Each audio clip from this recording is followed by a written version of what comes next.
Shalom, all praises to Yahweh, Ba'ashem Yahushua, Ba'ashem HaRakakadash, throwing us to the apostles and elders, great male son that rule well, and Shalom to the prophets doing the work of Syrian truth. You got this article about, these tariffs that Trump's coming through with. It's really showcasing the that whole spirit of America that's been brought back, man. Because really, with Trump coming in, there's been a whole different shift in the spirit, and the tariffs is hitting economically where everyone's feeling the woes, and it's not even just Americans. It's not even just like the middle class or what do you call it? The middle class or the working class. It's globally everyone's feeling it. Different countries are feeling it.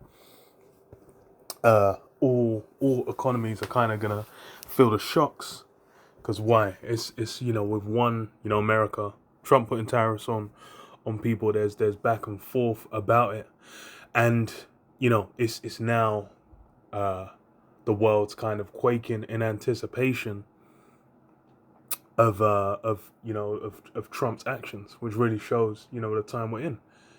It's very precarious. Everything's kind of on an edge where it can just be like, damn, it's just gonna be done, man. It's gonna be a wrap. Like, people thought it would, there would kind of be a means where, well, people really, especially with people that were voting for Trump, hoping in America, they were thinking there was gonna glory was gonna come back to America. But lo and behold, this is on Yahoo News from, what is it, AFP. It says Trump to unveil Liberation Day tariffs as world braces, and says U.S. President Donald Trump get up to unveil sweeping new Liberation Day tariffs on Wednesday in a move that threatens to ignite a devastating global trade war. The key U.S. trading partners, including the EU and Britain, said they were preparing their responses to Trump's escalation as nervous markets fell in Europe and America. And yeah, the bigger part is you've had, Trump do sanctions on like Iran, China, Russia before, enemies, but now it's on allies. It's the initial talk was like Canada, Mexico, and then the EU as well. And then with these coming through, lo and behold, then you have the enmity building, which is in prophecy of these nations that were allies, were in accord with America, now looking sideways. It says what Trump will unveil the levies in a grand ceremony with his cabinet members in the White House Rose Garden just as Wall Street stocks close. It's a Liberation Day in America. Trump posted a one-liner on his Truth social media platform.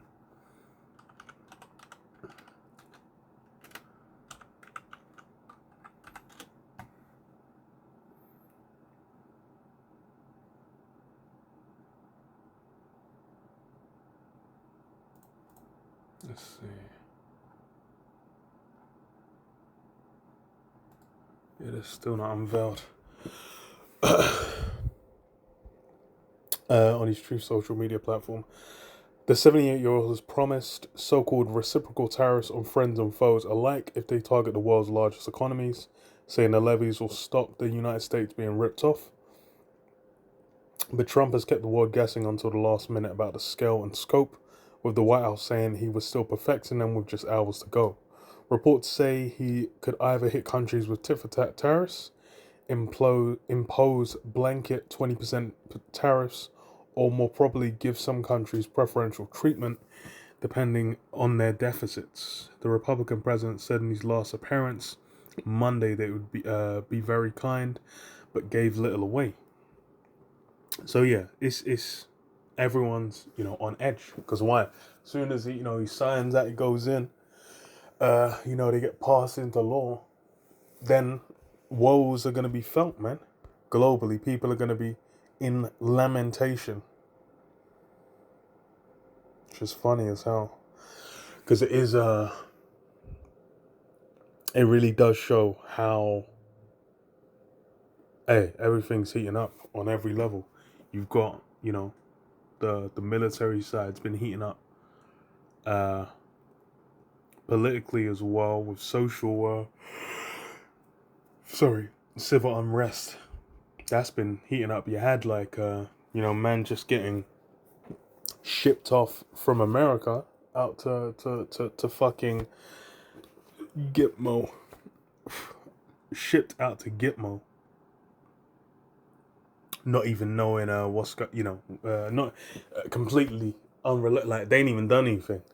So it's funny. It's funny as fuck. Well, it's really, for the people in the world, it's terrifying because they're just like, damn, this is all just got on top. But what's the reality of it? The fullness of it is, is what with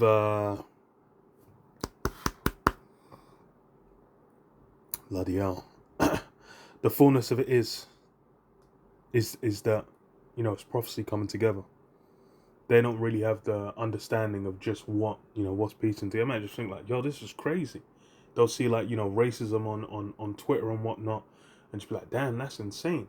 They'll see people getting langed to death or whatnot, and just be like, yo, what's happening? How's everything increase on this? Why is everything getting wild? But then they don't know that it's because now's the time. Everything's coming to its fullness, man.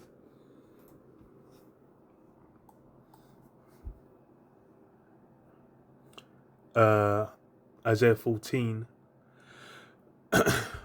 and 3, and it says, and it shall come to pass in that day that the Lord Yahweh shall give them rest from thy sorrow, shall give thee rest from thy sorrow and from thy fear and from the hard bondage wherein thou wast made to serve. That thou shalt take up this proverb against the king of Babylon and say, how hath the oppressor ceased? The golden city ceased. The Lord Yahweh hath broken the staff of the wicked and the scepter of the rulers. Yeah. Well, let me give you the points in verse 6. It says, he who smote the people in wrath with a continual stroke, he who ruled the nations in anger, is persecuted and none hindereth. And yeah, that's, when America gets taken down, that's gonna be the how it's gonna be. No one's gonna be fighting for them to be maintained, because why? They're gonna have a memory like, damn, these guys really, when they had the rule, when they had the power over the people, how did they use it? Spitefully, man. Spitefully. And with hatred in their heart, man. That's how Esau, rules, man. That's really has been for the longest. It's not even a new thing. That's something that's been understood. But what did it say? Continuous stroke and none hindereth. The whole earth is at rest and is quiet. They break forth into singing. And yeah, everyone will be at rest when Esau's done with. Because why?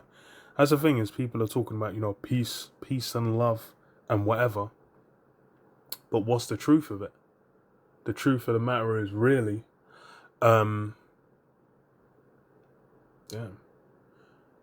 is all of that is a smokescreen. It's a mirage.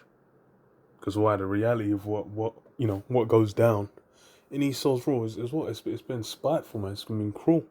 What the so-called bliss, the so-called paradise, the heavens, been built off what? Rape, robbery, murder, and that's been the core of it. It's not even like it's not like that happened and then there was a cleanse. No, it's just everything's been built on those foundations, and it's been compounded upon and compounded upon, but then the judgment's not come, which is why now you have everything bursting at the seams. Because why? There's all these underlying issues that have not been addressed. Everyone's got a grievance. All these different countries thinking like, yo, okay, 40 years ago you did this, or 50 years ago you did that, and then they ain't been able to do shit. They're thinking like, yo, you fucked our economy up this way. You still got X, Y, Z resource from us. Revelation 18 and 9, it says, and the kings of the earth who have committed fornication and lived deliciously with her. Okay, you know what? Let me start from verse 4. So Revelation 18 and 4 says, and I heard another voice from heaven saying, come out of her, my people, that ye be not partakers of her plagues, and ye receive not of her plagues. slut, that ye be not partakers of her sins, and ye receive not of her plagues. For her sins have reached unto heaven, and the Most High hath remembered her iniquities. Reward her even as she rewarded you, double unto her works, and the cup which she hath filled, fill to her double. How much she hath glorified herself and lived deliciously, so much torment and sorrow give her. And yeah, just like how when America was on the rise, everyone was like, yo, we're gonna participate. They saw what was being done to Jake, and they were like, nah, we're not gonna partake. We're not gonna say anything. They saw benefits in linking in arms with Esau, and then fuck with that. But then what? Then you have the inverse when it's on its way down. When it's receiving its portions of judgment. That double. It says, how much you've glorified herself and lived deliciously, so much torment and sorrow give her. For she saith in her heart, I sit a queen and am no widow, and shall see no sorrow. Therefore shall her plagues come in one day, death and mourning and famine, and she shall be utterly burned with fire, for strong is the Most High Power who judgeth her. And the kings of the earth who have committed fornication and lived deliciously with her. So yeah, it's not that they weren't there like, no, we just like, this is terrible. Nah, they were there being like, shaking their bowl and being like, yo, let's make some pennies off this. Yo, we got some goods to show you or whatever. It's like, okay, you got the wealth, we're gonna fuck with it. And that's really what, people are upset about. Shall bewail her and lament for her, when they shall see the smoke of her burning, standing afar off for the fear of her torment, saying, Alas, alas, that great city Babylon, that mighty city, for in 1 hour is thy judgment come. Yeah. And now that's what it is. They're gonna be lamentating, because why? They basically want a piece, man. They want a portion. They want to enjoy the niceties that they see America having. And that's why they're gonna lamentate, because it was a peace. It let them, enjoy. As it says, and the merchants of the earth shall weep and mourn over her, for no man buyeth their merchandise any more. And yeah, making money, making merchandise, making business of it. James 2:13, it says, for he shall have judgment without mercy, that showed no mercy, and mercy rejoiceth against judgment. Yeah, judgment without mercy. That's the thing, is for he hath showed no mercy. And that's, again, with Trump, you're seeing him unleashing that full spirit of Esau, where there is no mercy in it. It's basically about fulfilling his wants, his desires, him being satisfied, and then, whatever else it will be, who gives a fuck?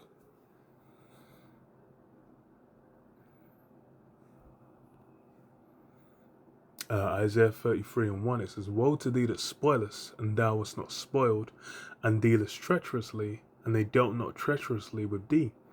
When thou shalt cease to spoil, thou shalt be spoiled, and when thou shalt make an end to deal treacherously, they shall deal treacherously with thee. Yeah. These are the ways that, Esau's, how he deals. As it says, Isaiah 13, the oppressor ceased. Because why? That's how he is. He's got that staff, he bears the rule, and then uses it spitefully and painfully. And that's become normalized. People think that's, that's expected. But what's the reality? The reality is going to be the judgment's going to take place. People think it's beneficial to be wicked, to indulge as Esau indulges. Because why? They see benefit from it. And they don't see,